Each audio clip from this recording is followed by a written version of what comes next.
우리는 눈에 보이는 어떤 대상을 보고 아름답다라는 말을 종종 합니다. 적당한 근육이 있는 남자, 그리고 아름다운 외모를 가진 여자를 향해서 우리가 아름답다라는 표현을 합니다. 그래서 우리 옆에 있는 부부끼리 한번 인사를 했으면 좋겠습니다. 비록 배가 좀 나온 남편이지만, 그리고 우아한 아내에게 당신은 정말 아름답습니다. 한번 이야기해 줍시다. 시작. 예, 하시는 분도 계시고 쑥스러워서 못 하시는 분들이 계시는데, 집에 조용히 가셔서 아무도 안 보시는 곳에서 두 분이 꼭 당신 정말 아름답습니다 라는 고백 한번 해봤으면 좋겠습니다. 여러분, 이 아름답다는 표현은 여기에서만 쓰지 않아요. 봄에 정말 피어난 그 꽃을 보면서, 가을에 온 산을 뒤덮은 울긋불긋한 그 단풍을 보면서 우리는 아름답다라는 말을 합니다. 또 여러분, 영화도 보시지만 할 수 있으면 뮤지컬이나 오페라도 한번 보세요. 그런 것들을 보게 되면 가슴을 뛰게 만드는 그런 예술 작품을 보면, 이야, 이 공연이 정말 좋다라는 표현도 하지만 아름답다라는 표현을 하게 될 거예요.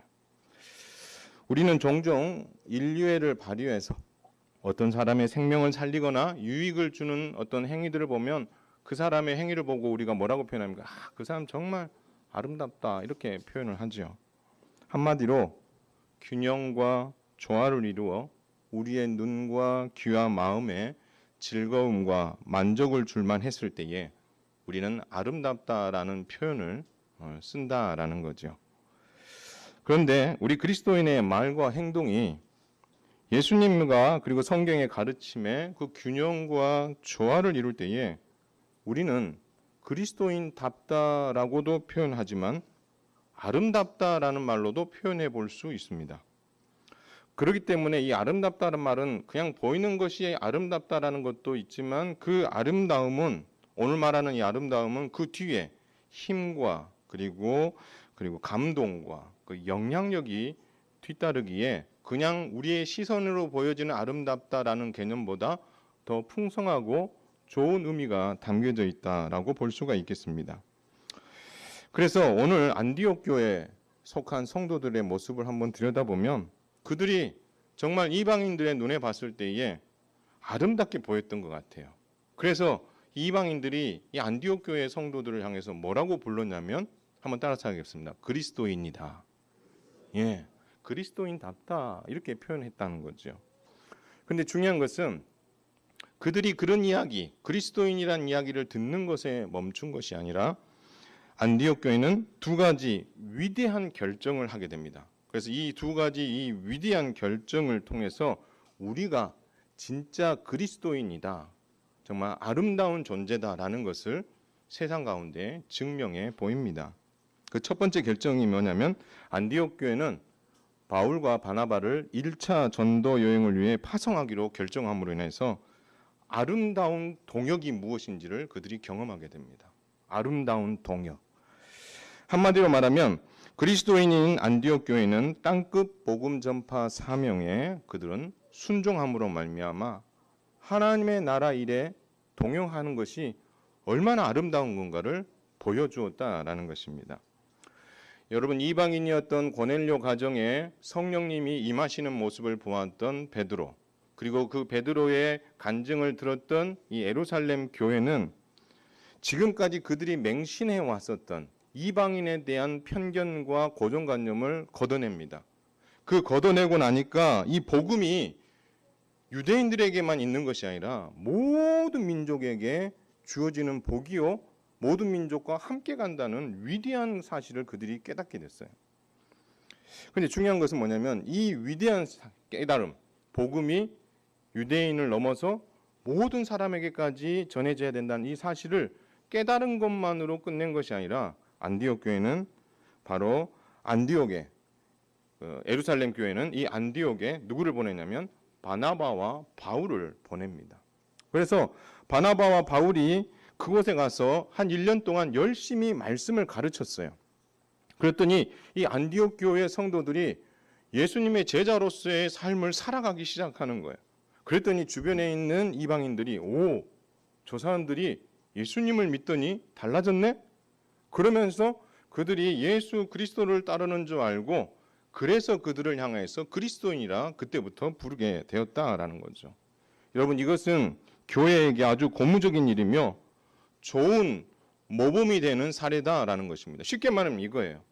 여러분들이 현흥리에 살고 있는 여러분들이 정말 이 현흥리에서 많은 믿지 않는 사람들에게 야, 현흥교회 성도들은 뭐가 달라도 다르다, 이런 말을 들은 것과 같다는 거예요. 여러분이 살고 있는 삶의 현장에서, 그리고 여러분이 살고 있는 아파트와 주변 어떤 상황 속에서, 일터에서 저 친구 교회 다닌다는데 좀 뭔가 좀 다르다, 이런 말을 들었다라고 이해하시면 될 것 같습니다. 중요한 것은 안디옥 교회는 그리스도인이라는 이야기를 듣는 데서 멈추지 않았고요. 그리스도인이라는 명성에 걸맞게끔 복음 전파의 전초기지 역할을 하는 거죠. 그래서 이제까지 우리가 예수님을 몰랐지만 이제는 예수님을 알았기에 예수 그리스도의 도를 전하는 이 전도 사역에 우리가 전초기지 역할을 해야 되겠다, 이런 위대한 결정을 내리게 되었다라는 겁니다. 그러면 여러분, 전초기지라는 것은 어떤 전쟁이나 뭘 하기에 있어서 기본적인 베이스가 되는 곳이거든요. 그렇다면 그들이 안디옥 교회가 어떤 위대한 결정을 했을까요? 다른 게 아닙니다. 안디옥 교회 안에는 많은 선지자들과 교사들이 있어요. 그 중에 두 사람이 포함되어 있습니다. 바나바와 바울이 포함되어 있었어요. 어느 날 안디옥 교회는 금식하는 중에 성령의 음성을 듣습니다. 이제부터 내가 할 일이 있다는 거죠. 내가 불러서 시킬 일이 있는데 그 일을 두 사람에게 맡기고 싶다는 거예요. 한 사람은 바나바, 한 사람은 바울이에요. 그래서 여러분, 안디옥 교회는 어떻게 하냐면 함께 금식하면서 기도한 이후에 이 두 사람에게 안수를 하고 파송을 하게 됩니다. 이로써 안디옥 교회는 1차 전도 여행을 기도와 물질로 돕는 전초기지 역할을 하게 되고, 바나바와 바울은 이 전초기지의 역할을 하는 안디옥 교회의 기도와 물질의 후원을 힘입어서 어떻게 합니까? 1차 전도 여행을 하게 되는 거죠. 이게 아름다운 동역이라는 거예요. 아름다운 동역. 여러분, 오늘날 우리 한국 교회뿐만 아니라 이 땅에 있는 교회와 그리고 선교사의 사역의 모체가 바로 이런 형태를 띠고 있는 거죠. 선교사만 내보내는 것이 아니라 교회가 뒤에서 물질과 기도로 후원해주는, 그래서 이 교회가 전초기지가 되고 선교사들은 나아가서 그 사명을 감당하게 되는 그런 좋은 모델이 바로 이 안디옥 교회가 바로 정말 그리스도인임을 알고 그것을 증명하기 위해서 어떻게 해요? 전초기지 역할을 함으로 이런 아름다운 동역의 결실들을 맺게 되었다라는 것입니다. 드디어 바나바와 바울이 1차 전도여행을 2년에 걸쳐서 하게 됩니다. 우리 PPT를 한번 보면은요, 여러분, 이게 1차 전도 여행을 떠난 그런 장면입니다. 저 왼쪽, 오른쪽, 저 위쪽에 보면 안디옥이 보이죠? 자, 그 밑으로 내려오면 실루기아가 있어요. 거기서 배를 탑니다. 그 배를 타고 여러분, 그 밑에 보면 어떤 섬 하나 보이시죠? 여기가 구브로라는 섬이에요. 이 구브로라는 섬에 가서 살라미라는 곳에서 복음을 전하고, 그 옆으로 조금 이동하면 바보라는 곳이 있어요. 바보가 그 바보가 아닙니다. 자, 바보라는 곳에서 복음을 전했어요. 여러분, 거기서 위대한 일들이 일어났어요. 어떤 일들이 일어났냐면 바로 바예수라는 이 거짓 선지자요 마술사가 있었는데, 그 회방에도 불구하고 복음을 전해서 놀라해 주세요. 여러분, 총독입니다. 총독. 로마 총독 서기오 바울이 예수님을 믿는 기적이 일어난 거예요. 좀 놀래 주세요. 예, 그냥 일반인도 아니고요. 총독이 예수님을 믿게 됐다니까요. 그리고 나서 여러분, 거기서 배를 타고 저 위쪽에 보면 버가라는 곳 보이시죠? 이 버가라는 곳에 갔어요. 근데 이 버가라는 곳에 가서 아주 안 좋은 일이 있었어요. 뭐가 있었냐면 함께 전도여행을 떠났던 마가라는 사람, 여러분 들어보셨죠? 이 마가라는 사람이 전도여행이 너무 힘들다고 그래가지고 나 포기하고 어디로 갑니까? 예루살렘으로 떠나버렸어요. 좀 아팠을 거예요. 마음이 많이 아팠을 거예요, 바울은. 그리고 나서 여러분, 그 위쪽으로 올라가면 비시디아 안디옥이라는 곳에 가서 복음을 전합니다. 여러분 이곳에서도요. 정말 출애굽부터 예수님의 승천 이야기까지가 성경의 모든 이야기가 누구에게 집중되어 있다? 예수 그리스도에게 집중되어 있다. 이 이야기를 여러분 담대하게 증거합니다. 그러니 여러분 그 이야기를 듣고 있던 선민의식에 가득 찼던 이 유대인들이 이 이야기 듣고 싶겠어요? 안 듣고 싶겠어요? 안 듣고 싶어 하죠. 그러니까 어떻게 해요? 반대를 하는 거예요. 그리고 핍박을 하는 거예요. 그래서 어떻게 합니까? 도망치듯이 이고니온으로 오게 됐고 그곳에서 역시 어떻게 해요? 그 앞서 있었던 곳에서 가만히 있으면 되는데 이 바울 얘 놔두면 안 되겠다 싶어가지고 쫓아온 거예요. 그래서 이고니온에서는 제대로 복음도 전하지 못하다가 결국 루스드라로 떠나게 됩니다. 여러분 루스드라에서는요 태어나면서 한 번도 걸어보지 못했던 사람이 걷는 기적이 일어났어요. 그리고 여러분 이 모습을 보던 이 이방인들이 보면 우와 신이 임하셨다 이렇게 얘기한 거예요. 신이. 왜요? 태어나서 걷지 못하는 사람이 걷는 것을 한 번도 못 봤는데 그들이 눈앞에서 그것이 일어나니 그들이 신이 임했다 이렇게 생각을 하는 거예요. 그래서 바나바를 어떻게 해요? 제우스라고 여기고 그리고 바울을 헤르메스라고 여기면서 이 두 제자들에게 어떻게 해요? 절을 하려고 하는 거예요. 그러자 바울과 바나바가 이것을 거절하고 예수 그리스도를 전함으로 말미암아 그들이 예수님을 믿는 기적이 일어나게 된 거예요. 여러분 이제 내려주셔도 됩니다. 그리고 나서 여러분 은혜로운 자리가 있었을 뿐만 아니라 더 아쉬운 게 뭐가 있냐면 앞서 이야기에서 앞 동네에 있었던 사람들이 유대인들이 또 쫓아와가지고 바울을 공격을 합니다. 어느 정도로 공격을 했냐? 돌로 친 거예요. 여러분 돌 맞아 보셨습니까? 조그마한 돌 한 대 맞아도 아픈데요. 그 사람들이 죽도록 돌을 던졌는데 실제 바울이 죽은 줄 알았어요. 그래가지고 성 밖으로 내보냈는데 하나님께서 그를 다시 일으켜 세우시는 거죠. 그래서 그가 더 이상 거기에 있지 못하고 그 다음 장소인 더베로 가게 됩니다. 자, 그래서 여러분 이렇게 올라가서 전도를 했다면 그 이후의 이야기는 뭐냐면 반대로 왔던 길로 다시 이렇게 되짚어 돌아가는 거예요. 되짚어 돌아가면서 뭘 했을까요? 1년의 시간 동안 이 일들이 일어났거든요. 그래서 1년의 시간 동안 교회가 세워지고 그곳에서 예수 믿는 사람들이 일어났는데 여러분처럼 제자 훈련을 받는다든지 성경을 공부한다든지 그런 일이 없었단 말이에요. 그래서 돌아오는 길에 먼저 믿었던 많은 사람들을 어떻게 해요? 교회로서의 역할을 할 수 있도록 가르치고 또 직분을 세우고 그래서 어떻게 해요? 그 교회들이 바르게 잘 설 수 있도록 다독이는 일을 하면서 돌아오게 됩니다. 그리고 아탈리아라는 곳에서 그들이 배를 타고 이제 그들의 전초기지였던 수리아 안디옥으로 다시 돌아오게 됩니다. 여러분 이것이 짧은 1차 전도 여행에 2년간 있었던 이야기입니다. 사랑하는 성도 여러분, 땅끝 복음 전파 사명의 안디옥 교회가 전초 기지가 되어 바나바와 사울을 1차 전도 여행에 파송하며 함께 가는 동역의 모습이 정말 아름답지 않습니까? 여러분 이 아름다운 동역의 이야기가 여러분 사도행전에 부지기수로 많은 거지요. 한마디로 여러분 그리스도인이라고 이름 불려졌던 안디옥 교회와 바나바와 사울이라는 그리스도인들은 그들의 그리스도인이라는 이름값을 제대로 해냈다라고 볼 수 있다라는 것입니다. 무엇을 통해서? 아름다운 동역을 통해서. 그렇다면 그리스도인이 가장 아름답고 행복할 때 그리고 가슴이 뿌듯할 때가 언제일까요? 다른 게 아닙니다. 한번 따라서 하겠습니다. 있어야 할 사명의 자리에 서 있을 때입니다. 믿으시기 바랍니다. 예, 그리스도인이 그리스도인답고 그리스도인 삶이 아름답게 보여지는 때는 언제냐라고 했을 때에 그리스도인으로서 감당해야 될 사명의 자리에 서 있을 때가 가장 아름답다라는 것을 우리는 잊어서는 안 될 것입니다. 따라서 우리 현흥교회 성도들은 그리스도인이라는 이름값을 제대로 행함으로 말미암아 어떻게 해요?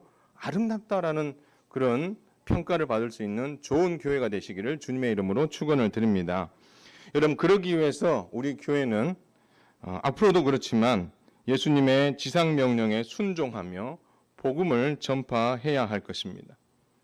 그래서 여러분에게 정말 감사한 몇 가지가 있는데 그 중에 하나가 우리 교회가 보내는 교회가 되게 하시고 또 파송받는 사명자가 있게 해주신 것에 대해서 여러분 감사하고요. 이 두 관계가 아름다운 동역을 이루고 있는 것에 대해서 정말 감사한 거죠.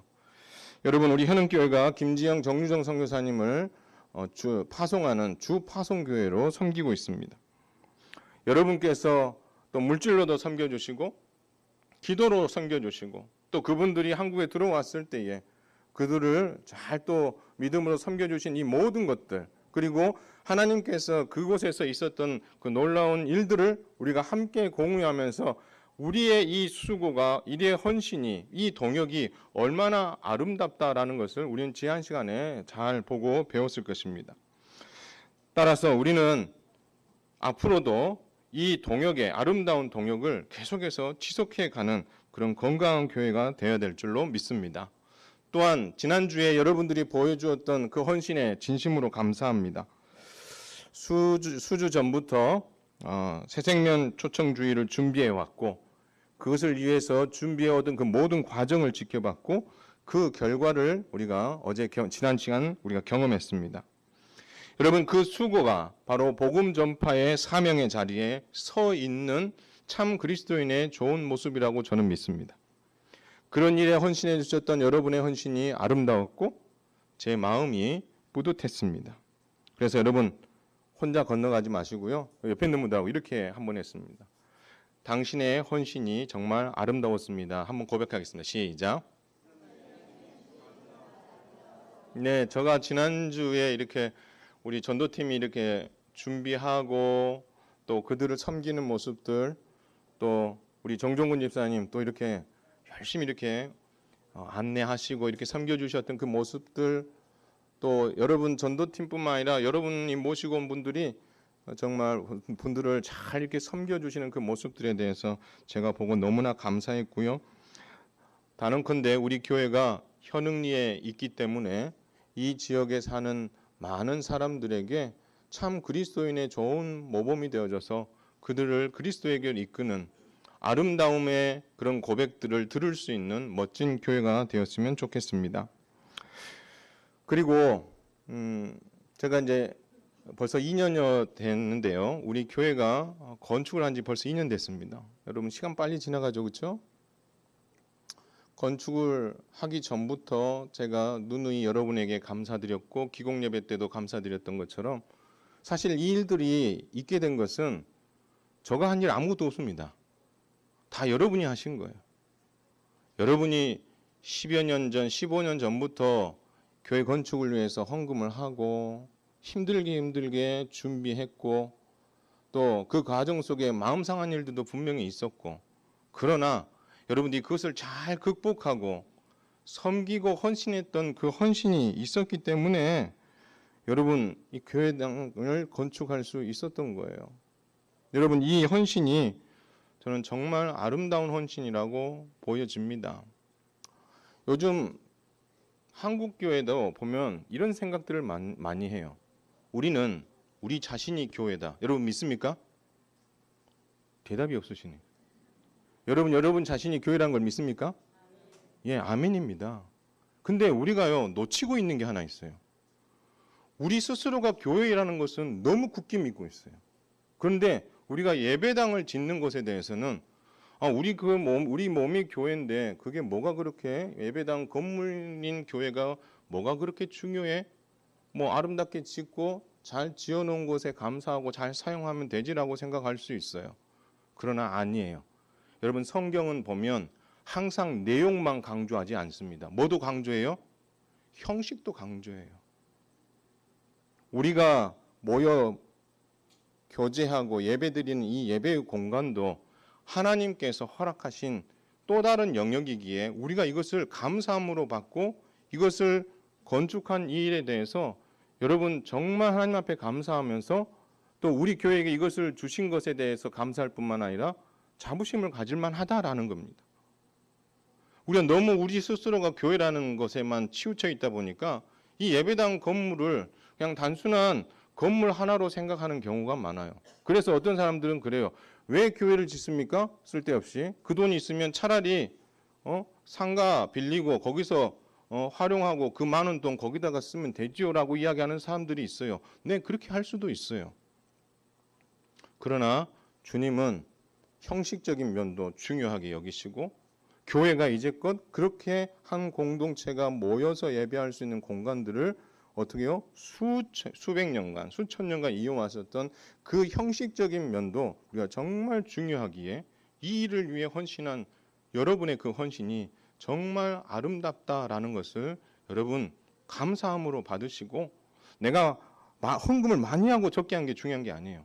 마음을 두고 그것을 위해서 기도하고 했었던 그 모든 것이 귀하다는 것을 여러분 잊어서는 안 될 것입니다. 더 나아가서 그리스도인이라는 이름값을 하는 현음교회가 되기 위해서는 여러분에게 맡겨주신 직분을 좀 더 잘 감당했으면 좋겠어요. 직분 이야기하면 무거우십니까? 근데 반대로 따지면 하나님 다른 분들에겐 주지 않았는데 내게 이런 직분을 주셨습니까? 라고 생각하면 감사하지 않을 수 없죠. 하나님 나는 별로 잘한 것도 없는데 왜 이런 직분을 주셨습니까? 충성하라고요? 예, 충성하겠습니다. 이 마음을 가지고 여러분에게 맡겨주신 그 직분의 자리에서 충성하는 것, 그건 하나님이 보시기에 아름다운 모습이라는 것을 여러분 잊지 않았으면 좋겠어요. 더 나아가서 여러분이 그리스도인으로서 세상 가운데 살아가면서 세상 사람들과 구별되어 살아가는 그 삶의 모습들, 여러분 그 안에 들어가 보면 불편한 거 많아요. 내가 하고 싶은 말하고 싶은 것도 말도 제대로 못하고 감정도 제대로 표현을 못하고, 내가 어떤 감정을 표현하면 자기들은 그렇게 하면서 왜 교회 다니는 사람은 그래? 이렇게 이야기함으로 말미암아 우리를 불편하게 만들 때가 많은 거죠. 그럼에도 불구하고 그리스도인으로서 그 이름에 합당한 삶을 살기 위해, 거룩을 이루기 위해, 구별된 모습을 보여주기 위해서 살아가는 여러분의 그 모습이 하나님 보시기에 아름답다라는 것을 여러분 꼭 기억하심으로 말미암아 이런 아름다운 동역과 더불어 또 아름다운 직분에 정말 충성하는 모습, 더 나아가서 거룩한 백성으로서의 삶을 살아감으로 말미암아 하나님이 여러분을 평가하고 이 교회를 평가할 때 정말 아름답다, 최고다라고 평가할 수 있는 우리 교회와 성도가 될 수 있기를 주님의 이름으로 축원을 드립니다. 또한 안디옥 교회는 이렇게 좋은 일도 있었지만 1차 전도 여행 이후에 위기가 찾아옵니다. 여러분 좋은 일이 있게 되면 그 다음에 꼭 보면 안 좋은 일이 꼭 생겨요. 그렇죠? 마찬가지예요. 안디옥 교회에도 위기가 찾아옵니다. 그런데 여러분 이 안디옥 교회는요, 이 위기를 예루살렘 공회의 위대한 결정을 믿음으로 받음으로 말미암아 이 위기를 극복합니다. 여러분 바울과 바나바가 1차 전도 여행을 마쳤어요.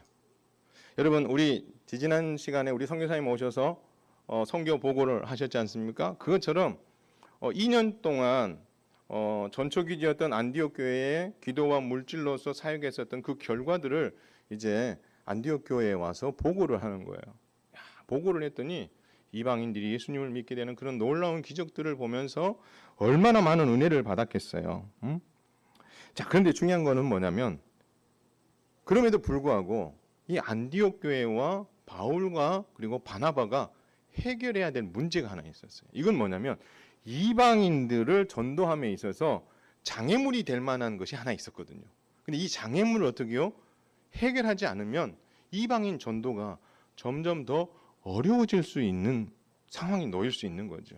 여러분 그 일들이 결국 이 전도 보고 이후에 이 안디옥 교회 안에서 발생하게 됩니다. 여러분 안디옥 교회 안에 이방인 그리스도인들도 있지만 바리새인 출신 그리스도인들, 유대인들이었어요. 그런데 유대인 중에 바리새파에 속해 있었던 사람들인데 예수님을 믿게 된 거예요. 그 사람들이 유대에서 올라와 가지고 안디옥 교회에서 자기들이 어렸을 때부터 배워왔던 것들을 가르치는 거예요. 뭘 가르쳤을까요? 유대인들이 했으니까. 뻔하죠.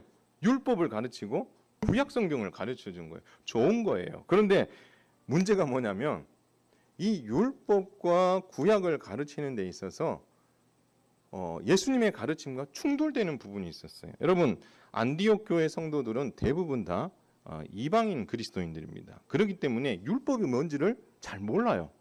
그런데 잘 모르는 그 사람들에게 모세에게 주신 율법을 계속해서 설명해 주는 거예요. 여러분 율법을 모르는 안디옥 교회 성도들에게 예수님을 믿고 하나님의 자녀로 살려면 믿기만 하면 안 된다 이렇게 이야기하는 거예요. 그럼 어떻게 해야 되냐? 바로 모세의 율법도 지켜야 되고 그리고 할례도 받아야 되고 이런 이야기를 하는 거예요. 할례는 당시에 유대인들이 선민이라는 것의 어떤 상징적인 그런 징표 아니었습니까? 그러니까 이방인 너희들도 예수님을 믿고 하나님 자녀로 살려면 율법도 지키고 우리처럼 뭘 해야 된다는 거예요? 할례도 행해야 된다. 그래야 너희가 구원받고 하나님 나라 백성이 될 수 있다. 그렇게 이야기하는 거예요. 여러분, 그럴듯하죠? 그럴듯해요. 근데 여러분, 안디옥 교회 성도들은 갈등이 오는 거예요. 자기들은 들어보지 못한 거거든요. 특히 누구한테? 바울과 바나바한테 들어보지 않은 이야기거든요. 이 일로 인해서 이제 이 안디옥 교회가 갈등을 일으키게 됩니다. 바나바와 바울이 가르쳤던 내용과 그리고 이 바리새인 출신의 그리스도인들이 가르쳤던 율법과 그리고 할례를 행해야 된다는 이 두 가지 주장이 교회 안에서 꽝 하고 부딪힌 거예요. 그렇다면 여러분 이 문제를 해결해야 되잖아요. 그런데 두 집단의 어떤 주장이 너무 강한 거예요. 그래서 이게 합의점이 생기지 않는 거예요. 그래서 어떻게 합니까? 그러면 이 문제를 우리가 해결하지 말고 이 문제를 예루살렘 교회에 가지고 와서 해결해 달라고 부탁을 하자. 그렇게 이야기가 된 거죠. 그래서 어쩌면 이 이방인들의 할례 문제를 결국 예루살렘 공의회로 안건을 가지고 올라온 거예요. 그래서 이 논쟁의 핵심은 뭘까요?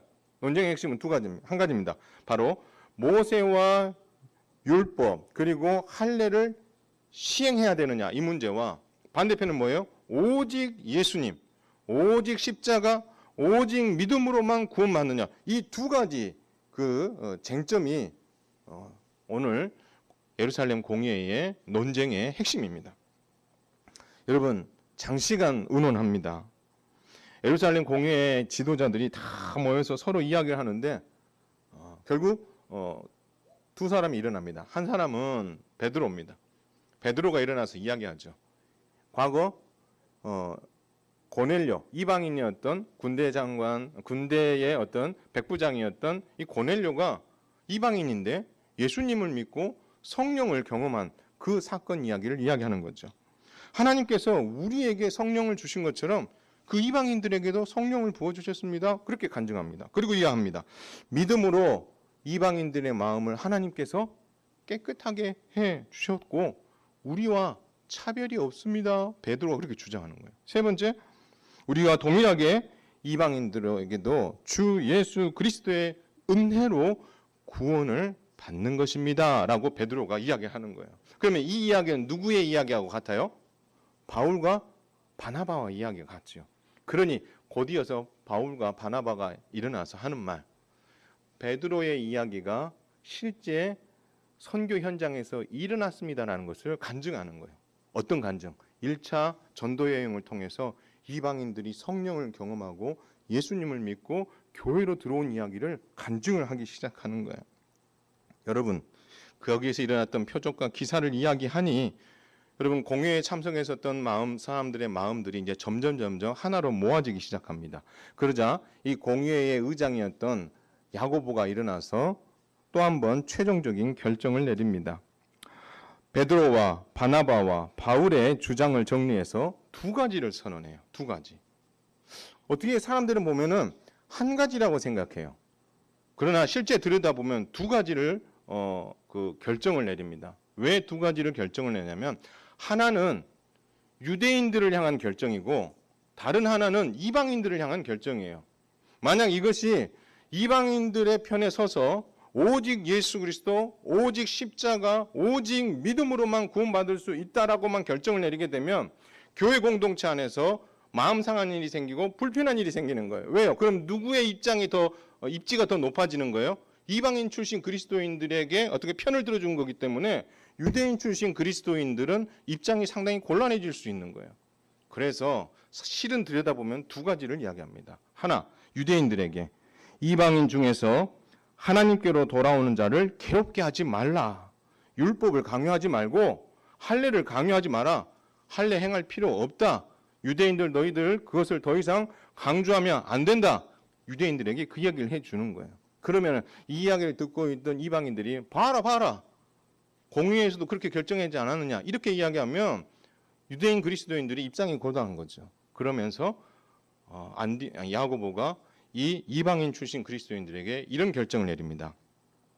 너희들은 우상을 버리고 더러운 것을 버리고 음행을 버리고 목매어 죽인 것을 버리고 피를 멀리해라. 이 말은 뭐냐면 너희가 이방인으로 살았을 때 가지고 있었던 그 습관들 있잖아요. 그 습관들을 다 버려라.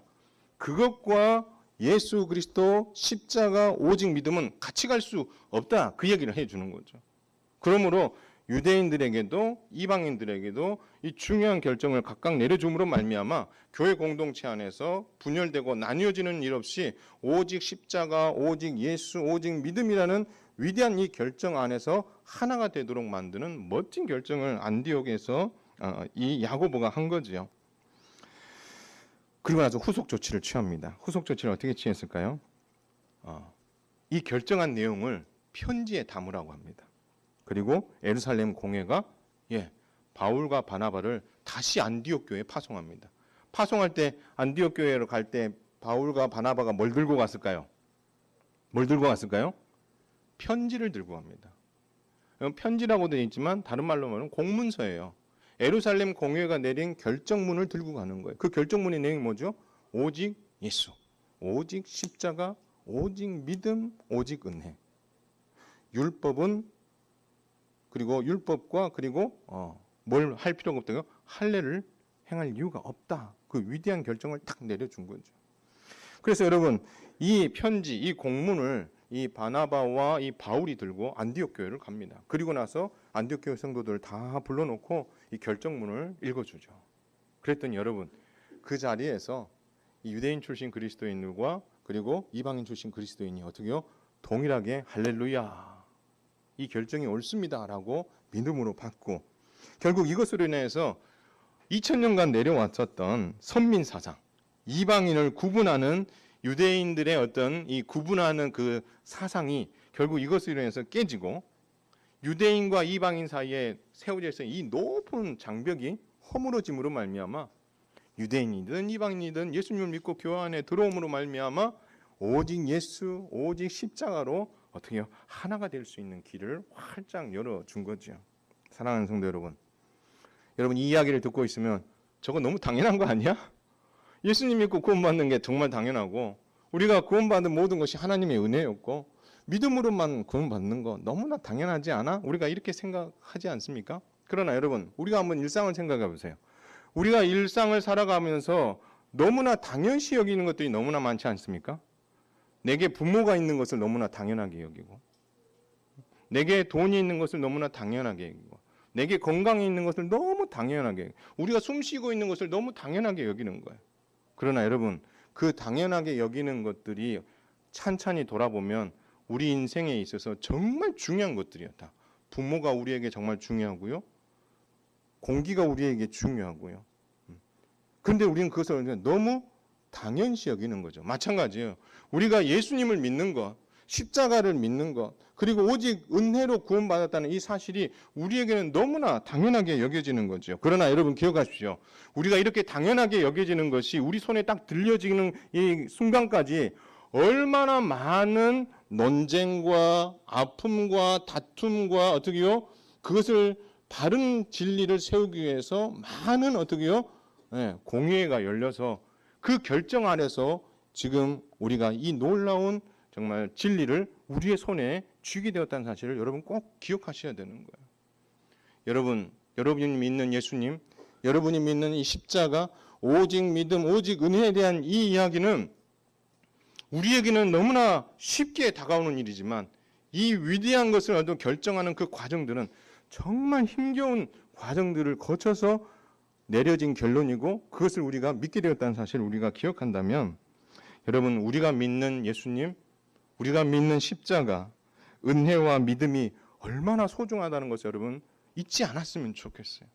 그래서 너무나 당연한 것들이 정말 별 볼 일 없게 느껴지는 시대가 되어버린 이 시대에 우리 그리스도인으로서 정말 당연하고 정말 하나님께서 우리에게 주신 위대한 선물이라는 것을 선물임에도 불구하고 우리가 그것을 너무나 가볍게 여기고 있는 이 시대에 정말 우리가 이 믿음과 십자가와 예수와 은혜에 대한 이 이야기들을 우리가 어떻게 해요? 보다 더 분명하게 하고 이것을 정말 소중하게 여기고 꼭 붙잡음으로 말미암아 정말 당연시 여기지만 최고의 가치가 있는 것들을 여러분 끝까지 붙들고 살아가는 멋진 믿음의 성도들이 다 되어야 할 것입니다. 말씀을 맺습니다. 사랑하는 성도 여러분, 안디옥 교회는 바나바와 바울을 1차 전도여행을 위해 파송하기로 결정하므로 아름다운 동역을 하게 되었습니다. 한마디로 그리스도인인 안디옥 교회는 땅끝 복음 전파 사명에 순종한 것입니다.